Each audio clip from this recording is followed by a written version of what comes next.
സ്വാഗതം. വാർത്തകൾ വായിക്കുന്നത് രശ്മി ഗോപാൽ. ഇന്നത്തെ പ്രധാന വാർത്തകൾ.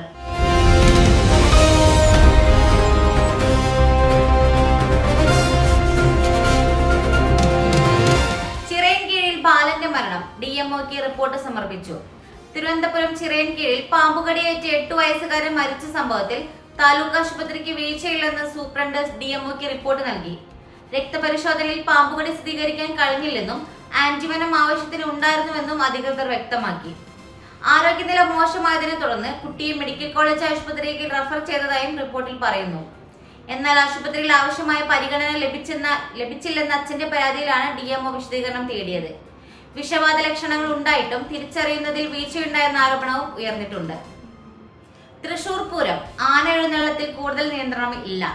കൊടുംചൂടിൽ തൃശൂർ പൂരത്തിന് ആനകളെ എഴുന്നള്ളിക്കുന്നതിൽ കൂടുതൽ നിയന്ത്രണം കൊണ്ടുവരാനാകില്ലെന്ന് ഹൈക്കോടതി വ്യക്തമാക്കി. പൊതു താൽപര്യ ഹർജി അടിയന്തര ഇടപെടൽ സാധ്യമല്ലെന്നും കോടതി പറഞ്ഞു. 2024 ആന എഴുന്നള്ളിപ്പ് നിയന്ത്രണങ്ങൾക്ക് ഹൈക്കോടതി നൽകിയ മാർഗനിർദ്ദേശങ്ങൾ സുപ്രീം കോടതി സ്റ്റേ ചെയ്തിരിക്കുകയാണെന്നും കോടതി ചൂണ്ടിക്കാട്ടി. ചൂട് പരിഗണിച്ച് ആന എഴുന്നള്ളിപ്പ് നിയന്ത്രിക്കണമെന്നും സ്വകാര്യ എലിഫന്റ് സ്ക്വാഡുകൾക്ക് വിലക്കേർപ്പെടുത്തണമെന്നും ആവശ്യപ്പെട്ടാണ് ഹർജി സമർപ്പിച്ചിരിക്കുന്നത്.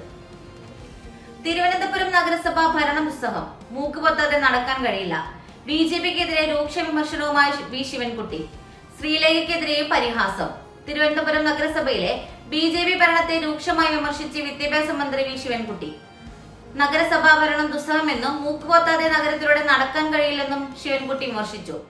മാലിന്യ നീക്കം ഫോട്ടോഷൂട്ടായി മാറിയെന്നും നഗരത്തിലെ തെരുവ് വിളക്കുകൾ കത്തുന്നില്ലെന്നും മന്ത്രി വിമർശിക്കുന്നു. കുടിവെള്ള പ്രശ്നത്തിന് നഗരസഭയ്ക്ക് ഉത്തരവാദിത്തമില്ലെന്ന മേയറുടെ വാദം പരിഹാസ്യമാണ്. നഗരസഭാ ഭരണത്തിനെതിരെ പ്രക്ഷോഭം ഉയർന്നു വരികയാണെന്നും അദ്ദേഹം കൂട്ടിച്ചേർത്തു.